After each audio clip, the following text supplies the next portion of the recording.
Nous sommes le 2 septembre 1995, près de Neuilly-sur-Eure, un petit village situé en Normandie. Ce jour-là, des jeunes motards effectuent un repérage pour une course qui doit avoir lieu dans quelques jours. Lorsque soudain, dans ce champ isolé, une bâche bleue attire leur attention. Là, ils vont tomber sur une scène complètement incroyable au fond d'un herbage. Il y a quelque chose sous une bâche en plastique qui a une forme un peu bizarre. Il soulève.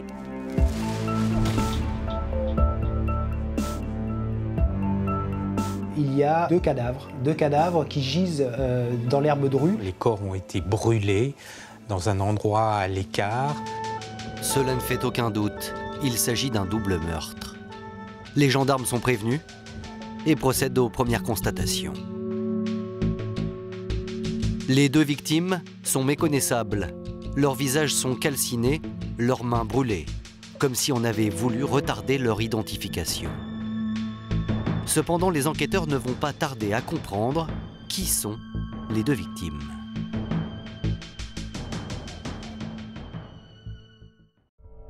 Car depuis 3 jours, les services de gendarmerie enquêtent sur la disparition dans la région de 2 femmes. Jeannine Villain, une retraitée de 67 ans, et sa fille Monique, 44 ans, aide-soignante. Elles ne donnent plus signe de vie et c'est inquiétant. D'autant que leur véhicule a été retrouvé calciné près de Mantes-la-Jolie, à 30 km de leur domicile, le long d'une voie ferrée. L'autopsie des corps va le confirmer. Les cadavres retrouvés dans la forêt par les motards correspondent bien aux 2 femmes portées disparues. L'une est morte asphyxiée, l'autre a eu la nuque fracturée. Toutes les 2 ont été ensuite brûlées avec de l'essence. Une fin atroce pour ces 2 femmes à la vie paisible. La fille va travailler, la mère est à la retraite, elle s'occupe de son petit jardin. Ils habitent ensemble dans un petit pavillon, enfin pas vraiment un pavillon, un appartement à la campagne qu'elle loue. Ils ont vraiment un profil très lisse. Les enquêteurs tentent de reconstituer l'emploi du temps des victimes le jour de leur disparition. Le 30 août, vers midi, la mère et la fille ont été vues vivantes ici dans ce cimetière pour animaux situé tout près de chez elles. Des témoins l'attestent. On comprend très vite qu'elles se sont rendues dans le cimetière pour animaux, donc, qui est à côté de Douin, parce qu'elles avaient un animal qui était là et elles étaient très souvent présentes pour entretenir la tombe de cet animal. Et plusieurs indices laissent penser que c'est ici que le drame s'est noué. Il y a une petite bicoque au fond de ce cimetière qui a été fracassée vraisemblablement à l'aide d'un objet contondant. Une fenêtre a été brisée. Et ce n'est pas tout. Juste à côté de la cabane à outils posée sur un bidon d'huile, les enquêteurs vont retrouver le pull vert de Jeannine Villain. Alors, qui pouvait bien en vouloir à Jeannine et Monique Villain? Que s'est-il passé dans le cimetière de Douin? Pourquoi les corps de ces 2 femmes ont-ils été retrouvés dans la campagne à une vingtaine de kilomètres de là, à Neuilly-sur-Eure? Et pourquoi leur voiture a-t-elle brûlé près de Mantes-la-Jolie? Pour l'instant, les gendarmes sont face à un véritable mystère.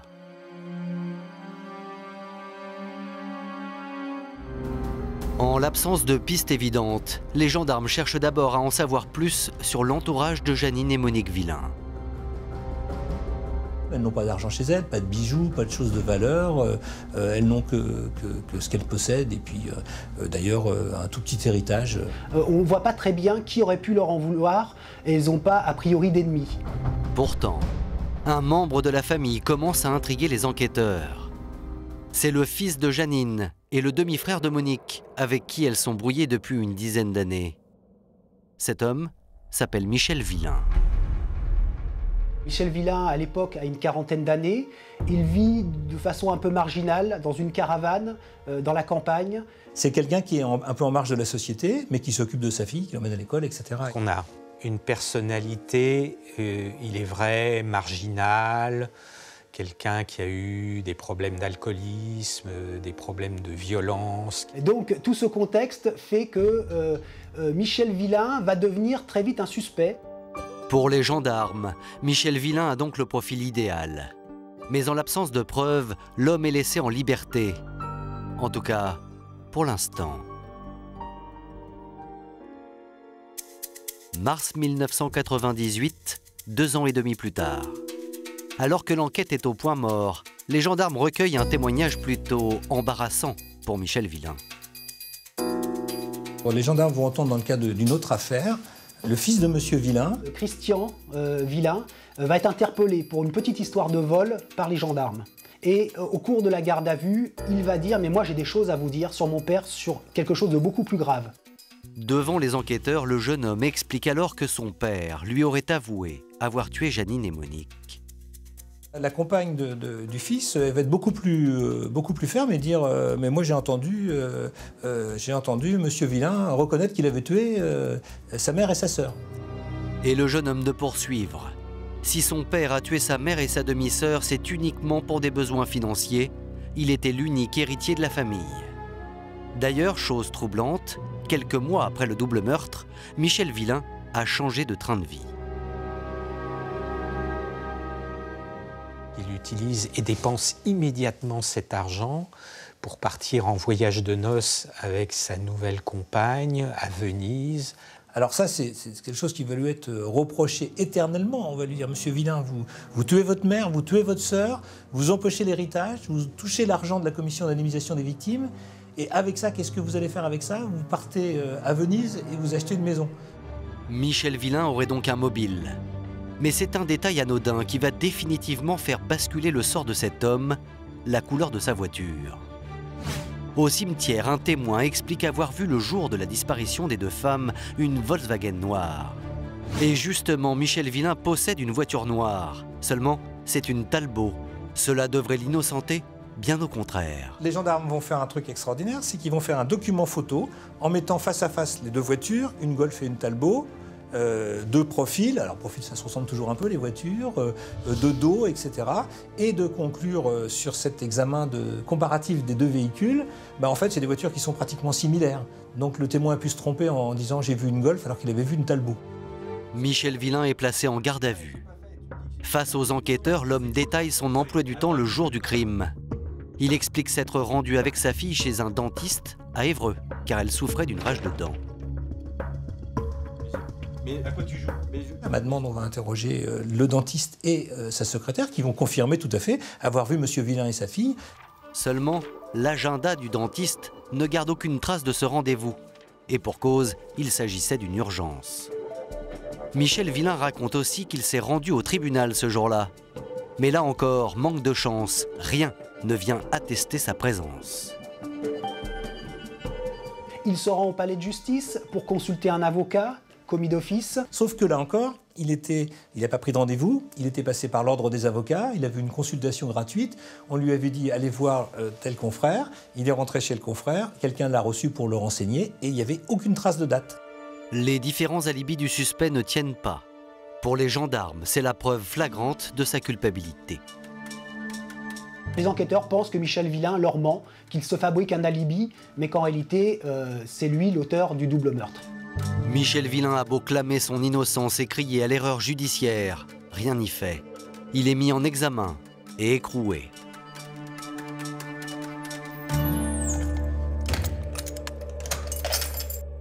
L'homme aurait pu passer des années derrière les barreaux si le vrai coupable n'avait pas fait parler de lui. 2 ans plus tard, nous sommes le 19 mai 2000. Ce jour-là, Clémence, une jeune femme de 38 ans, fait du stop sur la route de Bonnières, près de Mantes-la-Jolie. Un conducteur s'arrête. Il s'appelle Louis Poisson. Il a 38 ans. Il l'a fait monter dans sa voiture.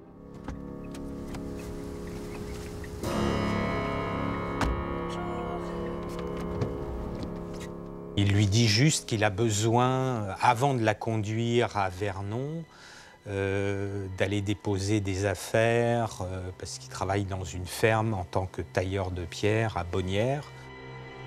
Quelques minutes plus tard, La voiture arrive à la ferme où travaille Louis Poirson. Et pour Clémence, l'autostoppeuse, la situation se complique singulièrement. Elle attendait dans la voiture et à ce moment-là, il l'a extirpée de la voiture en la menaçant d'un couteau. Il lui demande de sortir de ce véhicule, de traverser la cour de la ferme où il travaille. Il va l'emmener dans un bâtiment, dans un des bâtiments désaffectés. Elle va un peu se débattre, elle va pas trop se laisser faire et elle va perdre sa montre dans les escaliers. Il la transporte à l'étage dans la ferme, où il a une petite pièce qui est aménagée avec un matelas qui est jeté dans un coin. De suite, après l'avoir bâillonné, ligoté sur ce fameux matelas, il va fermer la porte. Là, il dit qu'il doit aller travailler, mais qu'il s'occupera d'elle sérieusement quelques heures plus tard. Il la laisse dans la pièce en lui disant « Reste tranquille, tout à l'heure je reviendrai, tu vas voir ce que je vais faire de toi ». Pour la jeune femme, la situation semble désespérée. Mais une intervention providentielle va la sauver in extremis. En effet, quelques minutes plus tard, la patronne de Louis Poirson, la propriétaire de la ferme, arrive sur les lieux et son regard se pose sur un objet au sol. Elle est tombée sur cette montre, une montre de femme qui n'avait aucune raison d'être là, au pied d'un escalier.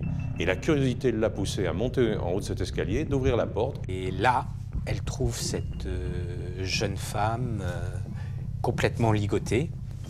Elle va complètement paniquer, elle va se rendre compte qu'elle a un être humain ligoté, bâillonné. Et sur le moment, elle n'a pas eu un instant pu imaginer que c'était son employé qui séquestrait les gens dans sa propriété. Affolée, la propriétaire de la ferme demande alors des explications à Louis Poirson. Et voici ce que l'homme lui répond.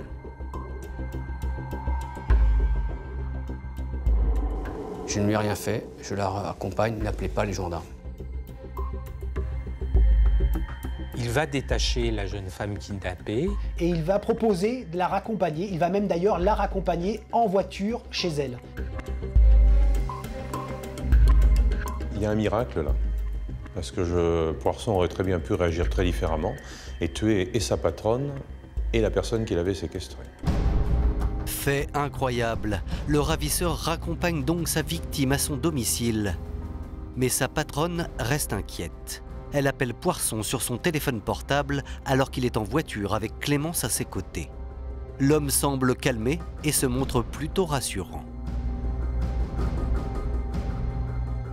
Ne vous inquiétez pas, madame, j'ai repris mes esprits, je vais bien, je raccompagne cette femme à Vernon. Il va même lui passer sa victime. Donc il va passer le téléphone à sa victime va le prendre, il va dire à madame « Oui, madame, vous inquiétez pas, apparemment il prend la bonne direction, il ne m'a encore rien fait, tout à l'heure, je ne sais pas ce qu'il lui a pris, mais apparemment ça va mieux, il me ramène chez moi. » Puis Poirson, quand il va reprendre la communication, madame va lui dire « Écoute, Louis, j'étais obligé d'appeler les gendarmes. Je ne pouvais pas passer outre, je ne pouvais pas te laisser faire ça, donc j'ai averti les gendarmes. D'ailleurs, ils m'ont dit que si je te voyais ou que si je t'avais au téléphone, je t'invite à aller directement chez eux. » Effectivement, quelques heures plus tard, il se rend à la gendarmerie locale pour se dénoncer pour cette tentative de kidnapping. Arrivé à la gendarmerie, Louis Poirson est immédiatement placé en garde à vue. Et très vite, les gendarmes s'aperçoivent que l'homme n'en est pas à son premier délit. Les gendarmes vont examiner son casier judiciaire. Et là, on s'est aperçu que d'une part, il avait eu dans les années 85 une condamnation importante. Il a déjà été condamné à 15 ans de réclusion criminelle pour toute une série de viols. Il a commis 9 viols dans des parkings du centre-ville de Strasbourg. Pour cette série de viols, Louis Poirson passera 9 années en prison. À sa sortie, il s'installe près de Mantes-la-Jolie. Il mène une vie de couple sans histoire avec sa nouvelle compagne, Chantal, et trouve un emploi de tailleur de pierre précisément dans cette ferme. Pourtant, Louis Poirson ne s'est pas totalement assagi. En 1996, il avait aussi été condamné pour une tentative d'enlèvement de 3 jeunes autostoppeuses, déjà dans la région de Mantes-la-Jolie, enfin dans les Yvelines. Pour l'enlèvement et la séquestration de la jeune Clémence, Louis Poirson est de nouveau incarcéré. Mais face à ce dangereux suspect au lourd passé judiciaire, les gendarmes sont persuadés que l'homme a beaucoup d'autres victimes sur la conscience. Ils vont faire comme tout enquêteur confronté à des dossiers non élucidés, ils vont voir si leur client n'est pas responsable peut-être d'autres délits. Les gendarmes, oui, vont regarder s'il n'y a pas des affaires similaires dans le secteur qui auraient pu se dérouler. Bizarrement, les enquêteurs ne pensent pas tout de suite à Monique et Janine Villain, affaire pour laquelle, souvenez-vous, ils tiennent déjà un suspect, Michel Villain. En revanche, ils s'intéressent à un autre dossier, celui de Charlotte Berson.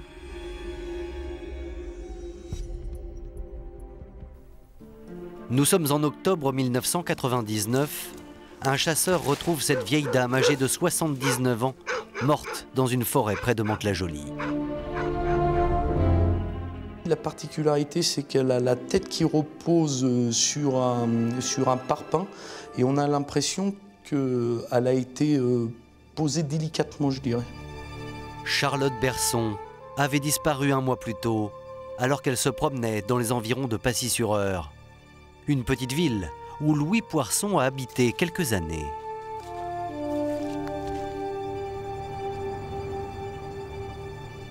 La côte du Haut-Ménil où Madame Berson avait disparu, là on en était certain puisqu'il y avait des témoins, et c'était un itinéraire tout à fait plausible que Poirson pouvait utiliser lorsqu'il faisait ses pauses de midi pour aller déjeuner ou pour revenir sur son lieu de travail. C'est comme ça que le rapprochement est fait, c'est comme ça qu'ils vont interroger Poirson sur cette affaire. En septembre 2000, alors que Poirson est en détention préventive depuis 4 mois, les gendarmes viennent l'extraire de sa cellule pour l'interroger sur le meurtre de Charlotte Berson. Ça se passe tout de suite bien avec lui. On va le chercher en prison. Il est méfiant envers nous, mais ça c'est normal. Mais à côté de ça, il a un certain respect. On tombe sur un individu costaud, calme, toujours très détaché, et on l'entend, enfin les enquêteurs l'entendent dans le cadre de ce dossier. Et on sent bien qu'il est content, que les gens l'écoutent, que les gens s'intéressent à lui, que les gens le respectent. Très vite, les gendarmes lui présentent une photo de Charlotte Berson. Connaissez-vous cette femme? Et il prend le dépliant photo, il ouvre le dépliant de photo et il le referme. Il dit non, je connais pas. Il dit mais c'est pas possible. Dis pas que tu connais pas, t'as pas regardé la photo. T'as pas regardé la photo. Et là, ça le gêne. C'est une des premières fois durant la garde à vue où on va le mettre en porte-à-faux, où on va le gêner, où on va sentir qu'il y a quelque chose qui n'est pas normal. Mais il agit bizarrement et ça met la puce à l'oreille des 2 enquêteurs. Les gendarmes sont convaincus d'avoir face à eux le meurtrier de Charlotte Berson. Ils doivent maintenant le faire avouer. Et pour cela, ils ont une idée. Il y a vraiment une personne pour laquelle il a un profond respect et qui ne veut surtout pas qu'on ennuie à cause de lui, c'est sa compagne. Or, justement, les enquêteurs vont faire croire à Louis Poirson qu'ils sont en passe d'arrêter Chantal, sa compagne, pour complicité. Car 4 mois plus tôt dans l'affaire de l'enlèvement de Clémence, l'autostoppeuse, le suspect a avoué avoir utilisé la voiture de sa femme. Et très rapidement, ils s'aperçoivent que ça déstabilise totalement Louis Poirson. Nous lui indiquons qu'il faut qu'il nous parle de ce qui s'est passé, parce que dans le véhicule, nous allons certainement retrouver des choses compromettantes.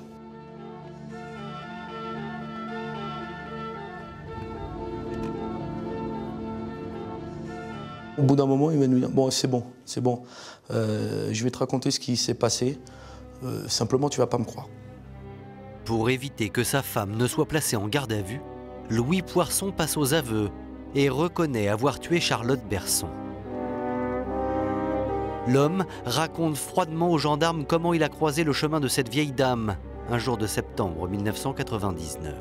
Il la trouve sur le bord de la route et il veut la monter dans sa voiture. Et force quasiment Charlotte Berson à s'arrêter dans sa promenade puisqu'il la coince contre le talus de cette colline. Je voulais lui rendre service, je voulais la redescendre chez elle, mais elle n'a pas voulu, donc elle a tapé sur le capot de ma voiture. La voiture, c'est pas à moi, c'est ma concubine, tu comprends, on tape pas sur le capot de la voiture de ma concubine, ça m'a énervé. Il sort du véhicule. Je l'ai poussée, en tombant, elle s'est cognée à une pierre. J'ai vu qu'il y avait du sang qui sortait de la commissure de ses lèvres, j'ai paniqué, je l'ai mis dans le coffre de la voiture. Louis Poirson explique qu'il s'est rendu ensuite à la ferme où il travaille. Et lorsqu'il ouvre le coffre, il s'aperçoit qu'elle est en train de saigner, donc elle est toujours vivante. Elle a repris ses esprits et forcément, lorsqu'il ouvre le coffre, Madame Berson, qui n'a pas l'habitude de se laisser faire, elle n'est pas très contente. Elle n'est pas contente du tout. Et donc, elle l'insulte, elle se débat. Et là, lui, il va l'attraper par le cou. Il va serrer très très fort. En fait, il va l'attraper dans la pliure du coude et il va serrer très très fort. Charlotte Berson est morte. Louis Poirson fait ensuite méthodiquement disparaître toutes les preuves compromettantes. Du coup, là, il va nous expliquer qu'il va les déshabiller sur place, qu'il va mettre ce corps nu dans le coffre, qu'il va mettre les vêtements sur le siège passager à l'avant, qu'il va reprendre le volant. Et tout le long de la route, il va jeter les affaires une par une, afin qu'on ne puisse pas les retrouver. Louis Poirson dissimule ensuite le corps dans une forêt en prenant soin de l'asperger d'acide chlorhydrique avant de quitter les lieux. Les gendarmes sont interloqués et cherchent à comprendre ce qui a pu le pousser à passer à l'acte. Et voici comment Poirson se justifie. Si cette femme ne m'avait pas énervé, je n'aurais pas été obligé de commettre ce crime. Il oublie juste un petit détail, il oublie juste de dire que si il n'allait pas les chercher, ses victimes, il n'y aurait pas de victimes. Parce que Madame Berson, elle ne lui a rien demandé. Madame Berson, elle ne lui a pas demandé sa route. Elle descendait tranquillement la côte des Ménis. Elle ne demandait rien à Madame Berson. C'est lui qui s'est arrêté, c'est lui qui est venu au contact d'elle, et c'est lui qui a provoqué l'incident. Les gendarmes ont élucidé le meurtre de Charlotte Berson, même s'ils restent méfiants sur la version des faits que Louis Poirson a bien voulu leur livrer. Mais surtout, ils sont convaincus que Poirson a sûrement d'autres choses à se reprocher, car il reste une énigme. En effet, lors d'une perquisition au domicile de Poirson et de sa compagne Chantal, les enquêteurs ont fait une troublante découverte. On va découvrir un petit sachet contenant des bijoux qui n'appartiennent ni à notre victime, ni à Madame. Pour la petite anecdote, c'est moi qui ai trouvé ces bijoux, je me souviens très bien. J'ouvre le tiroir de la salle à manger, je vois un petit sachet, j'ouvre ce petit sachet, je vois des bijoux. Je veux me retourner vers Madame qui est dans mon dos, puisqu'il n'y a qu'une femme. Et là, dans mon champ de vision, je vois Poirson qui fait un geste de gêne, manifeste. Mais je continue ma progression vers Madame. Je lui demande, Madame, c'est à vous ces bijoux? Madame me répond, non. Je me dirige donc vers Monsieur Poirson et je lui dis, Monsieur Poirson, à qui sont ces bijoux? Il dit, ce n'est pas à moi, je ne suis pas une femme. Alors, ces bijoux appartiennent-ils à une autre victime dont Poirson n'aurait pas encore parlé? Les gendarmes se plongent dans les affaires en cours et c'est ainsi qu'ils vont s'intéresser au double meurtre de Monique et Jeannine Villain. Certes, dans ce dossier, un suspect, Michel Villain, fils et frère des deux victimes, est déjà en prison. Mais il y a une coïncidence troublante, une coïncidence géographique. Le lieu initial d'enlèvement des deux victimes, c'était le cimetière à chiens de Douin, situé à 1 km à vol d'oiseau de la ferme des Molières. La ferme où Louis Poirson travaille comme tailleur de pierre. Voyant quand même qu'il n'y a pas d'aveu et qu'il n'y a pas d'éléments matériels, on va demander aux enquêteurs d'Évreux de regarder avec eux leur dossier pour voir si éventuellement il n'y a pas quelque chose qui pourrait se rapporter à Louis Poirson. Là, on leur dit, attention, Louis Poirson est capable d'avoir commis ce double homicide et peut-être que malheureusement vous avez fait fausse route jusque-là. Une nouvelle fois face au major Spinori et au lieutenant Roussette, Louis Poirson est sous pression. Et l'homme finit par craquer. Il est passé aux aveux encore plus rapidement que pour l'affaire Berson. Il me semble que ça a mis 3, 4, 5 heures pour qu'il en vienne à parler de ce double homicide.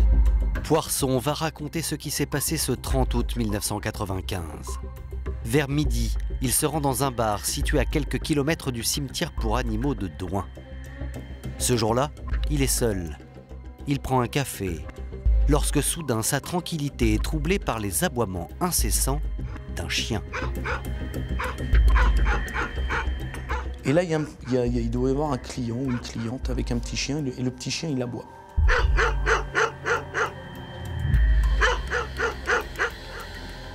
Il trouve ça insupportable et ça l'énerve, ça l'énerve. Il boit son petit café tranquillement et il y a ce chien et ça l'insupporte.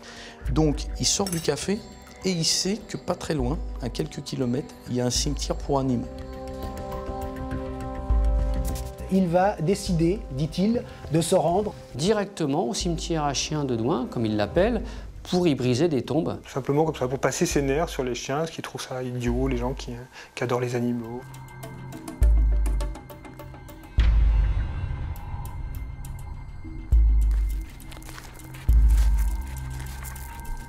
Il casse le cabanon pour récupérer une pioche et il a décidé d'aller casser des pierres tombales. Il est tombé, alors là pour le coup, il est tombé fortuitement sur 2 dames.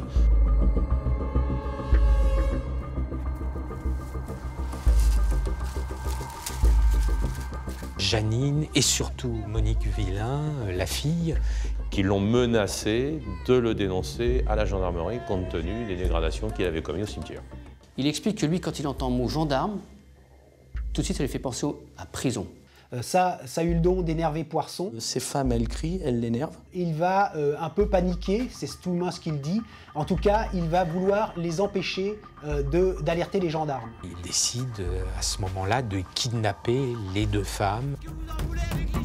La bagarre éclate. Louis Poisson ne va pas tarder à maîtriser Janine et Monique Villain. Il les menace d'un couteau et les force à s'allonger dans le coffre de leur voiture. Poisson se met au volant. Et là, il se rend à une vingtaine de kilomètres de là, au fond d'un champ. Il ouvre le coffre, il les fait sortir, il leur dit « Bon, je vous laisse là, si promettez-moi de ne pas aller voir les gendarmes. » Apparemment, la mère Janine Villain est prête tout à fait à passer l'éponge, mais sa fille Monique refuse totalement la proposition, soi-disant, de Louis Poisson. Il a été obligé de les éliminer. À écouter Louis Poisson, c'est donc Monique Villain qui aurait causé sa propre perte et celle de sa mère en voulant le dénoncer aux gendarmes. Le tailleur de pierre va donc emmener les victimes dans un endroit isolé avant de les exécuter. Il va prendre un sac plastique, étouffer la première debout, qui va donc tomber inconsciente, et que la seconde, il va fracturer le crâne à l'aide d'un gros gourdin. Après les aveux de Louis Poisson, Michel Villain est enfin innocenté. Après 3 ans passés derrière les barreaux, l'homme est remis en liberté.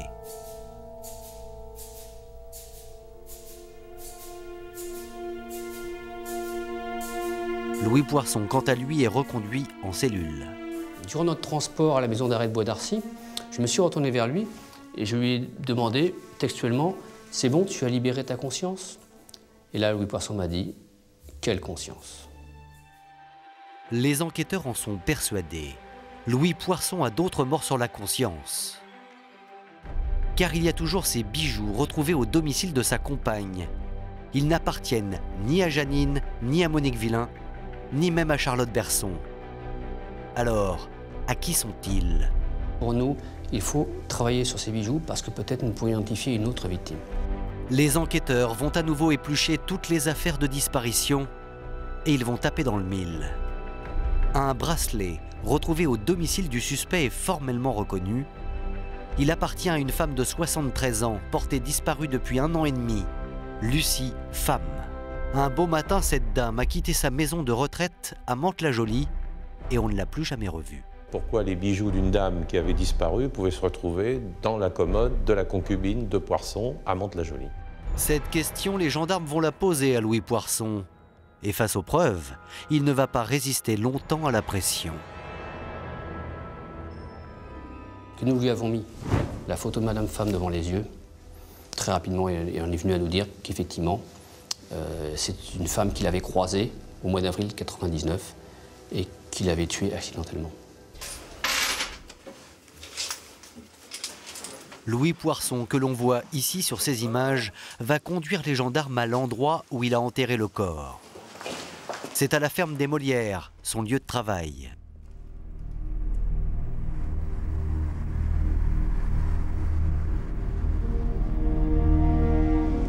C'est dans un sous-bois, juste derrière la bâtisse, qu'en 2 coups de pelleteuse, le corps est retrouvé.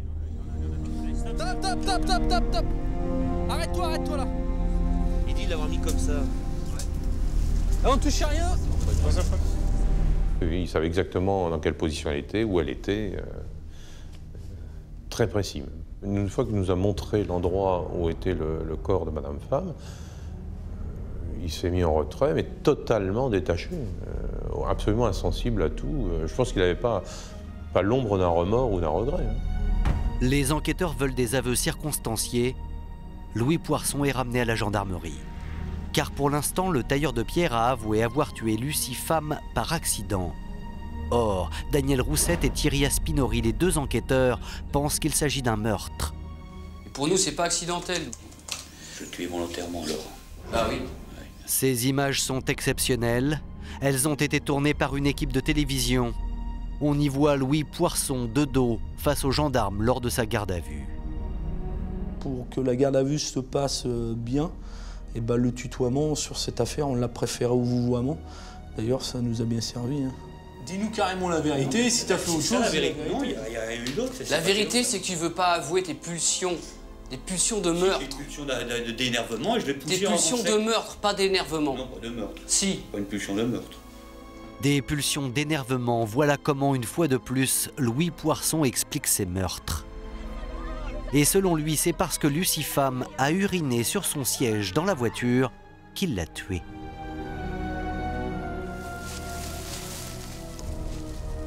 Bon, allez, pour aller plus vite, je l'ai tué, je l'ai étranglé, allez. Non, non, non, Si, tu sais bien comment ça se passe. mais... Tu sais bien comment je suis. Moi, je prends pas un truc comme ça, quoi. Je le prends comme ça, c'est rouge. Ah non, mais moi, je le prends pas comme ça. Tu m'expliques tout dans les détails. Je l'ai emmené, comme j'ai dit au départ, sur le parking, je l'ai poussé, elle est tombée, elle s'est pas réveillée, je l'ai emmené au je l'ai étranglé, je l'ai enterré. Il y a un truc que Poisson, il supporte pas, c'est la durée de la garde à vue. Pour lui, ça lui est insupportable d'être 48 heures en garde à vue. S'il s'aperçoit qu'on a les éléments, il veut qu'en 24 heures, ce soit réglé. Et tu l'as étranglé comment? Avec la main. Qu'à l'avant-bras. Mais quand tu l'as étranglé, je veux dire, c'est-à-dire que quand tu sortis de la bagnole, t'as vu qu'elle était vivante alors? Ouais, elle s'est réveillée. Avec la flotte et tout sur la gueule, elle s'est réveillée.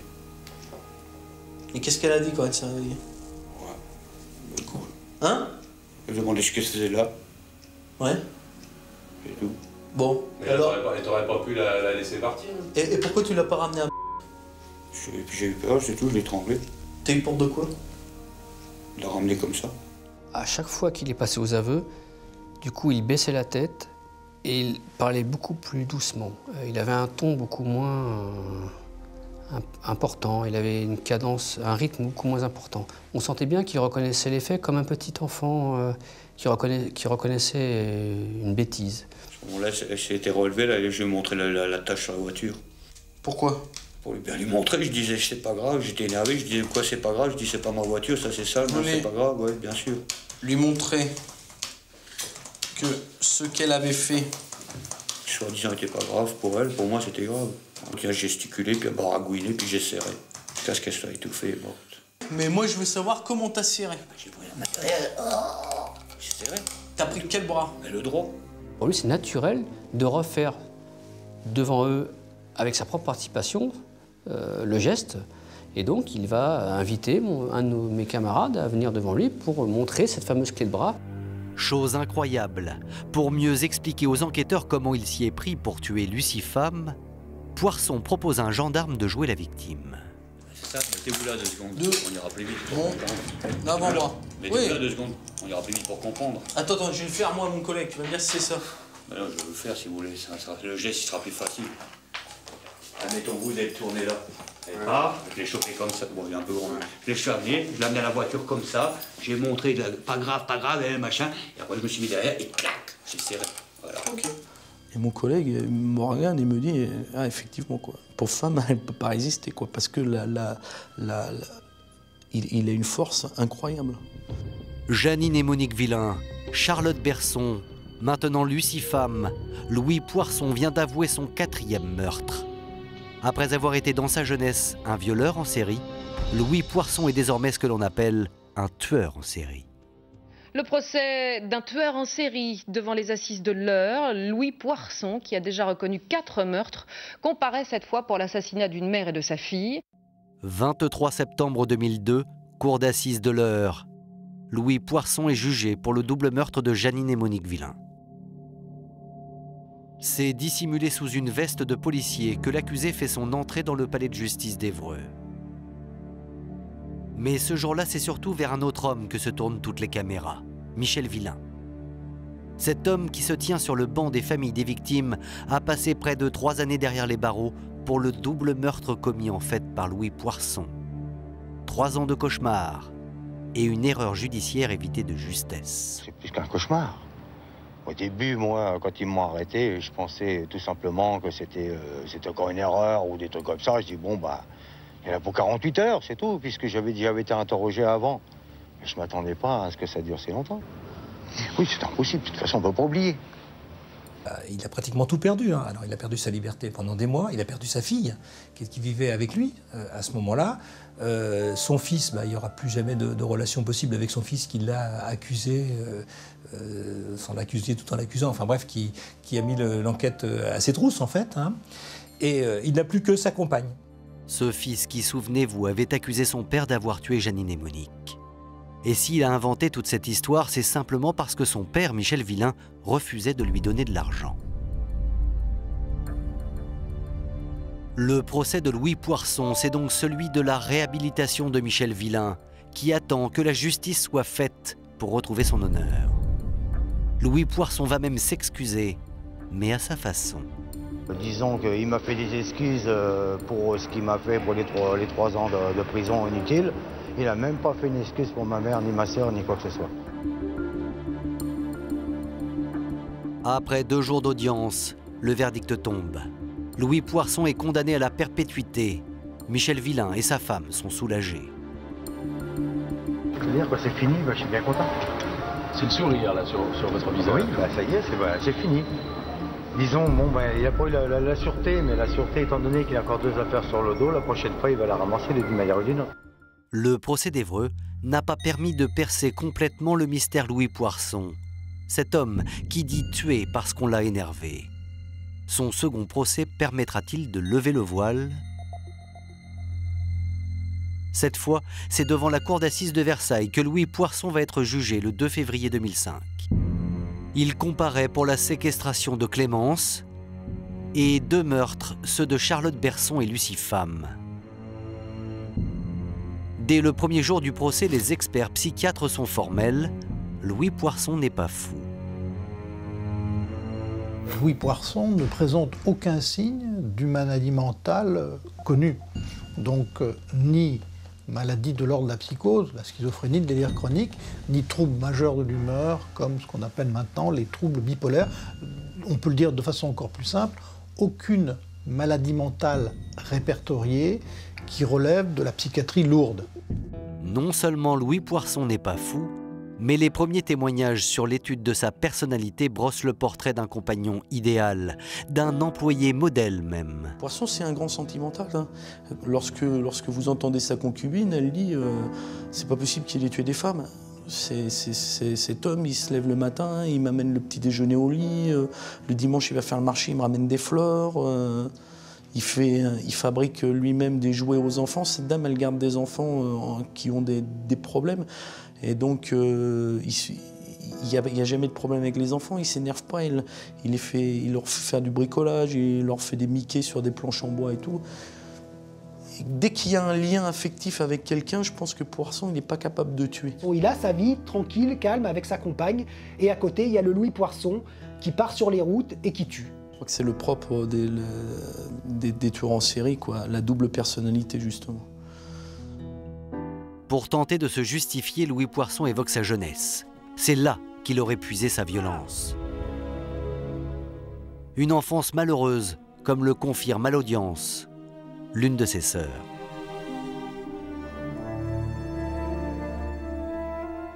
Elle disait que le père était quelqu'un d'extrêmement dur et la mère était assez passive. Je pense qu'il y a des dizaines d'enfants qui sont traités de la même manière, des centaines peut-être, et même pire, et qui ne passent pas à l'acte comme ça. Devant ses juges, Louis Poirson semble avoir toujours du mal à admettre la gravité de ses actes. Il est assez frustre, il a un vocabulaire assez simple, mais il explique ça par une pulsion d'énervement. Et après, c'est sa propre bêtise qu'il commet. Il ne dit jamais qu'il commet un meurtre, hein. C'est très curieux, c'est toujours une bêtise qu'il commet. Il a dit, il s'agit d'une histoire de bêtise humaine, la mienne. C'est ma bêtise, c'est ma connerie, c'était le terme qu'il employait, ça aurait jamais dû arriver. En fait, je ne suis pas du tout convaincu qu'il croyait ce qu'il disait, là. Les explications de Louis Poirson, c'est en fait de rejeter toujours la faute sur les autres. Voilà, à chaque fois que nous lui demandions des justifications à ses actes, il nous trouvait des justifications vraiment complètement en dehors. Par exemple, quand il dit que Mme Berson ressemble à sa mère, moi j'ai vu Mme Berson sur photo, j'ai vu sa mère, il n'y a aucune ressemblance entre ces deux femmes. Louis Poirson prétend agir sur des coups de colère. Mais ses victimes répondent toutes au même profil. Des femmes seules, dans des lieux isolés, toutes âgées. Alors, répond-il à des pulsions ou est-il un prédateur?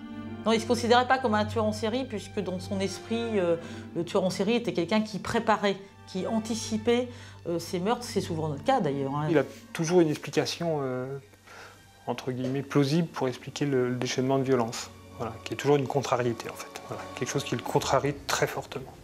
Il va réagir au quart de tour, mais en même temps, il est extrêmement organisé dans sa manière de commettre les crimes. Je suis intimement convaincu que ces victimes-là, il les a repérées avant. Il ne pète pas les plombs, il est vraiment très organisé et il est méthodique jusqu'à la fin, jusqu'à la détérioration du corps pour qu'on ne puisse pas remonter jusqu'à lui. C'est organisé, c'est pas fortuit. Le tailleur de pierre n'en dira pas plus. Mais à la fin du procès, cet homme incapable de montrer la moindre empathie envers ses victimes va tout de même faire une confession. Au cours de ce procès, la principale réponse qu'attendait la famille était celle de savoir autant que faire se peut les circonstances exactes de la mort brutale de Mme Berson, mais aussi de savoir si oui ou non Louis Poirson l'avait violée. On a toujours le doute du viol. Poirson a bien indiqué aux familles qu'il n'avait pas violé ces femmes, ce qui a réconforté quelque peu les parties civiles d'ailleurs. La réponse qu'il a apportée à cette question a été un grand soulagement pour la famille. Et à ce moment-là, en tout cas, on a eu le sentiment qu'il était sincère. Le 4 février 2005, la cour d'assises de Versailles rend son verdict. Louis Poirson écope une nouvelle fois de la perpétuité assortie d'une peine de sûreté incompressible de 22 ans. Donc oui, c'est très très lourd. Il faut imaginer qu'il a très faible chance de ressortir un jour de prison. Il était fataliste, mais dans le sens où il acceptait parfaitement la décision et il comprenait le verdict, comme il a aussi compris le verdict d'Évreux. Louis Poirson purge aujourd'hui sa peine à Lannemezan, dans les Pyrénées. Aucune libération ne pourra être envisagée avant 2022. Il aura alors 60 ans. Compte tenu de la peine qu'il avait, il aurait pu vider sa conscience, mais ça, je suis convaincu qu'il ne l'a pas fait. Aujourd'hui encore, il reste un mystère non résolu. Dans les affaires de Louis Poirson, lors de son arrestation, les enquêteurs avaient trouvé la photo de cette femme. Ça représente une femme nue. Apparemment très crue et assez violente. Et quand on va interroger Louis Poirson sur cette photo, il va dire au juge qu'il l'a trouvée par hasard. Seulement devant son avocat, l'homme a une toute autre explication, en forme d'aveu. Et il va dire, Louis Poirson, quelle bande de cons s'il savait ce que je lui ai fait à celle-là. Pendant des mois, les enquêteurs vont tenter de mettre un nom sur cette femme nue à l'air terrorisée. Seulement, elle ne sera jamais identifiée. Seules des hypothèses sont envisagées. Je pense que ça peut être la première victime de Louis Poirson. On ne peut être à peu près certain qu'il y a au moins une, si ce n'est d'autres victimes de Louis Poirson. Et il n'avouera jamais de son propre fait. Aujourd'hui, du fond de sa prison, Louis Poirson, le tailleur de pierre, n'a peut-être pas livré encore tous ses secrets.